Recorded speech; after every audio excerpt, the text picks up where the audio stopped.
listening to LSU Daily with Matt Musso, your home for all things LSU sports. Off and running here on another edition of LSU Daily. Welcome in and glad to have you with me. Brian Kelly met with the media on Monday to kick off Arkansas game week. Also, he put a button on LSU's top 10 victory over Ole Miss from Saturday night. In the process, announced some changes coming to the offense at the wide receiver position that we will dive into. Seems like all really good news for LSU actually on that front. Razorbacks head coach Sam Pittman also had his media availability, and he updated the status of his starting quarterback, Taylen Green. We'll pass along that update. Will the Razorbacks' dynamic quarterback be able to play against LSU on Saturday night in Fayetteville? And then we missed this yesterday. Well, I shouldn't say we missed it. It was known. We just spent the entire show recapping the Ole Miss game because how could you not? That was an incredible night Saturday. But earlier in the day Saturday, LSU completed a flip of a four-star safety from Catholic High in Jacob Bradford. So do want to give you a few thoughts on that and LSU's class of 2025 as they get set to really kind of wrap that up. Only a few spots remain for LSU. So we'll kind of do that to punctuate the show since that is the least newsiest item, since that's been out there kind of the longest. So y'all be sure to subscribe, like, share, follow me on social media. Again, if you're interested in sponsorship opportunities, reach out to me as well. Matthew.musso@guaranteemedia.com. Would love to work with anybody who has a business looking to get some more outreach. If you know someone who has a business that might get some more outreach, looking to work with anybody, happy to do it. I love new opportunity and meeting new people all the time. So want to keep throwing that out there as well, especially now as we hit the back half of the season. SEC play in LSU right now has a lot to play for, and that, of course, leads us to a lot of very interesting conversations. All right, let's get right into it, and we'll start with Brian Kelly from Monday. And as I said, BK talked about a lot, y'all. It was a lot of Garrett Nussmeier, whether it was his decision-making early and how he rose to the occasion. Brian Kelly continued to talk about the growth that he saw from Garrett Nussmeier in the game on Saturday. And look, that's kind of the take that we had here on Monday. It wasn't that Garrett Nussmeier was just so bad, so atrocious. Garrett Nussmeier had to throw the ball 51 times against a lot of coverage. And it's just hard to be efficient. And when you throw the ball 51 times, you're going to want some of those throws back. But when Garrett Nussmeier, when you needed him most, he looked like the Garrett Nussmeier that we'd seen all season long. And it wasn't just the last drive of the game and overtime. It was at the end of the first half. It was a little bit in the third quarter. LSU consistently put up points, whether it was field goals or touchdowns, after falling behind 10-0. So it was refreshing to hear that take again kind of from Brian Kelly because it just wasn't super aesthetically pleasing, but it was effective nonetheless from Nussmeier and loved the short memory. So BK talked an awful lot about that. He obviously talked an awful lot about the defense and Whit Weeks and all those guys and Braden Swinson, the defensive backs. I mean, they just had a whale of a game. Major Burns, Zy Alexander, who got the game ball. All the guys we talked about, he went through all of that as well. And he gave his opening thoughts on Arkansas, but we'll get to that a little bit later in the week. The thing that really stuck out, though, was the receiver position, because that has been a hot topic as of late on offense. And it stems from injuries, because obviously, look, you went into that Ole Miss game down 3 guys. Kyle Parker is out for the year with a torn tricep. Chris Hilton, you haven't seen him yet this season, and we had that conversation last week with him dealing with that bone bruise and being cleared to go. It's just pain tolerance, and that's Brian Kelly. I mean, Brian Kelly went on record and said that weeks ago. He just did it a little subtly, but we went back and played that audio for you last week. So, and I told you, look, I don't know until I can see Chris Hilton out there. I'm just going to operate on the assumption that you don't have him. And then, of course, as well, you were without C.J. Daniels. So wide receiver was a big topic. Now, you threw for 337 yards. You won the game because Kyron Lacey, Aaron Anderson, Mason Taylor, those guys all made really big plays. And they should. They're your 3 leading receivers. But what do you do going forward? It was interesting because when Brian Kelly was having that conversation last week, it was Thursday, his final media availability before Ole Miss, about the wide receiver position. and he talked. Well, he mentioned not having those three guys, and he was asked follow up. Okay, well, without those guys, who steps up? Because remember, at that point in the week, Hilton and Daniels were both listed as questionable. Hilton with that bone bruise, Daniels with the knee. And Parker was, of course, listed as out. And Brian Kelly was asked, okay, well, if Parker's out, but if Hilton and Daniels can't go, who steps up? And the first name out of his mouth was Aaron Anderson. And obviously, right? Aaron Anderson's he's one of the top 3 leading receivers on this team. Okay, that guy's going to step up.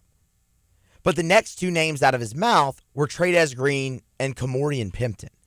And that was interesting because you'd really only seen those guys at tight end at points this season, and LSU had really switched exclusively to 11 personnel, the 1 tight end, 1 running back, in order to stretch the field, and that's where they were having a lot of their success.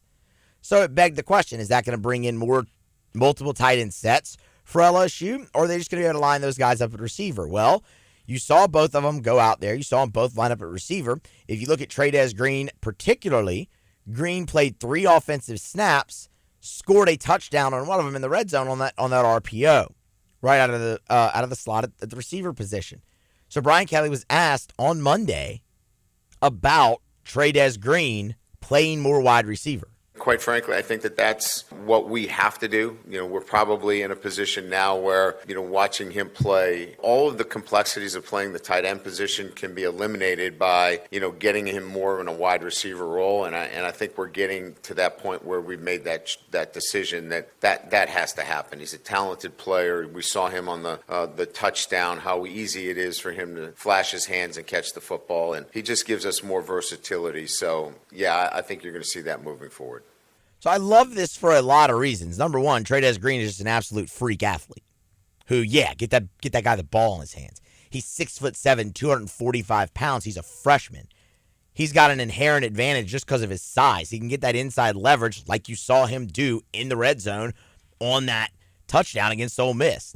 That's the prototype of what you want it to look like with Trey'Dez Green. But what is also going to be interesting is maybe using him more outside of the red zone as well. And I say that because you'll have to remember, back in camp, Trey'Dez Green was wowing in fall camp. It was just like, you step out there and you're like, wait a minute, who's that guy? He's huge. Oh, wait, that's right. That's the giant athlete they got from Zachary. And then you see him play, and you immediately go, okay, wait, he can do this. He's going to get on the field early at LSU. And so far he has.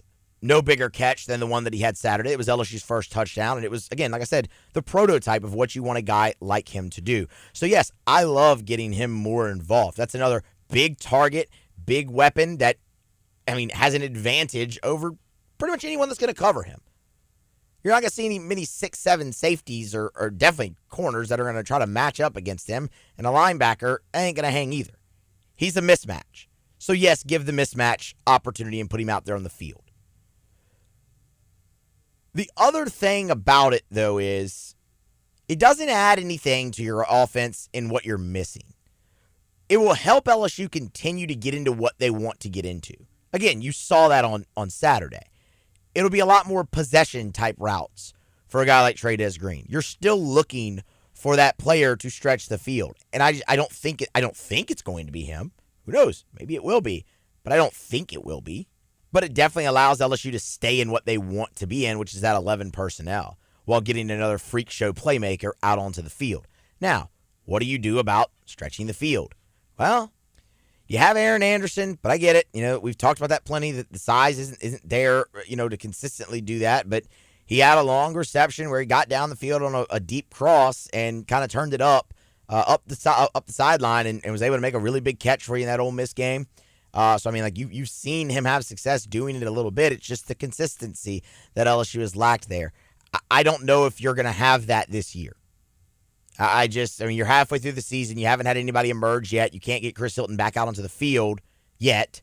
Shelton Sampson it hasn't worked out. They haven't tried it a bunch with him just running down the field, stretching it. But when they did against Nichols, they couldn't connect. Maybe you go back to that a little bit, but that part is still absent. But I do love featuring Trey'Dez Green more in that role because freak show playmaker, give me another guy just like that, and it'll allow you to stay spread out and, do what's led to the most success for you as LSU. There is another part of that, though. Mentioned you might not have the stretch to field guy if you can't get Chris Hilton back, and then I added a yet. Brian Kelly was asked for an update on Daniels and Hilton. I hope to get a couple of receivers back. At least, I think Daniels has got a really good chance of being back. So, and Chris is a day-to-day situation for us, but, I'm pretty certain that we'll augment the wide receiver position this week. I think that's what I think we're most looking forward to is getting some bodies back at that position. So that's a really encouraging update. And it got even better because at the end of that, he said, we're going to augment the wide receiver position. And there was a follow-up off mic about, is that Trey'Dez Green? Because the Trey'Dez Green question had happened earlier. So they said, okay, well, you're going to augment. Does that just mean, moving Trey'Dez Green? And then Brian Kelly said this. We're going to get some of the injured receivers. We're going to get somebody back, whether it's CJ or whether it's Chris. Somebody's coming back from one of those two guys. Way more declarative. Somebody's coming back from one of those two guys. We're getting somebody back. Just reading tea leaves from his answers, sounds like it's going to be CJ Daniels. I mean, he in the first cut said CJ's got a great chance. Chris is day-to-day. And in that one, he says somebody's coming back from one of those two guys. You'll remember Daniels, it was the knee. They thought it was an ACL. He had an ACL in the past. They got the best possible outcome from the imaging, is what Brian Kelly said. Maybe he just needed that extra week. We'll see. But regardless, LSU's going to be stronger at wide receiver when they go to Fayetteville, and that's good news. What would be great news is if you could get both guys back and start to work Chris Hilton in and maybe add that dimension to your offense and your passing game, the deep threat, the consistent deep threat that you've lacked all season. We'll see. But you are going to be stronger at wide receiver come Saturday when LSU kicks the ball off in Fayetteville. Brian Kelly sounded pretty certain. So what about the flip side? What about Arkansas? The big injury to watch there is quarterback Taylen Green. Taylen Green, if you don't know, was injured late in the fourth quarter against Tennessee. Arkansas is coming off their bye, so he's had a little bit of time already to get healthy. It was a knee injury late in the game against the Vols. I believe there were 2 drives left in the game when he went down, and Malachi Singleton went in for him and actually led the game-winning drive for Arkansas in that game. Knee injury for Green. Here was Sam Pittman on Monday updating his signal caller. Last week it was probably that way, Trey, for everybody on the team. We was trying to get healthy, but yet get some physicality as well on Thursday. Taylen practiced. First was a walkthrough, which he would be practicing whether he was healthy or not, in that. But he's practiced each day. We're hopeful that he'll be ready to go. So I feel like he will, but we'll have to wait and see a little bit more. I probably know a little bit more about Tuesday, Wednesday, but we're hoping that he's ready to play, and we think he'll be able to. That's about as positive an update as Arkansas fans, media alike, could hope for. That Taylen Green hasn't missed any practice. I mean, you heard it from Sam. He's practiced every day. If you're out there practicing every day, now again, we don't know the extent of that practice, but Sam Pittman did mention wanting to get some physicality in there for him as well. So, you would lean toward, okay, he's been able to, ramp up a little bit throughout those days. I don't think he's just still out there being limited every single day. And who knows? Maybe that's a little bit of gamesmanship from Sam Pittman. Maybe he hasn't practiced every day. But we have no reason to not trust Sam Pittman on that, and especially with the end of the cut is why I say that, where he says, we hope he'll be ready to play, and we think that he will.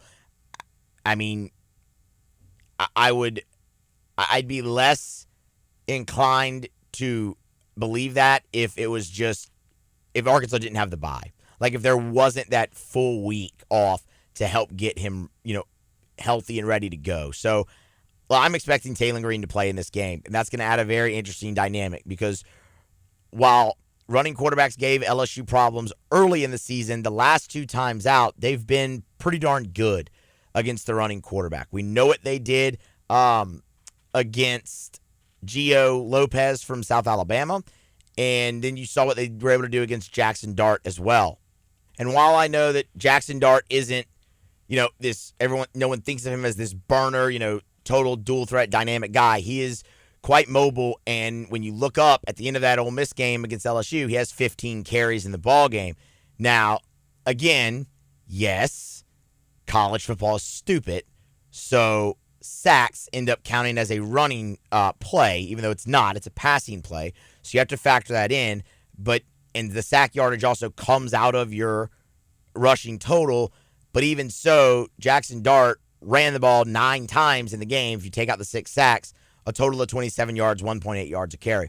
So LSU has been better the last 2 times out against the running quarterback. This will be a whole new test. Taylen Green is much better at running the football than Jackson Dart. He's much more akin, I would tell you, to Gio Lopez because he can also throw the football. Taylen Green on the season has thrown for the 4th most yards in the conference with over 1,500. The problem is he's not that efficient. He hits the big play, but he's only completing 56% of his passes, and the turnovers are huge. 5 interceptions to go along with 5 touchdowns. So, that's not the ratio you're obviously looking for. But also, he's fumbled the ball 5 times as well. So it's high risk, high reward with a guy like Taylen Green. But when he's on, y'all, he's really dynamic and can present a lot of problems to an LSU defense that's going to be tired and going to be beaten up after a physical, hard-fought game against Ole Miss. So the health of Taylen Green is absolutely a monumental storyline to watch in this week in this game. So far, it looks like he's going to play, according to his head coach. We'll keep you updated more. Again, Sam Pittman also said he'll probably have more maybe Tuesday evening or Wednesday on the SEC Coaches Teleconference. So when we get more, we'll obviously pass it along to you. All right, one more thing to get to here.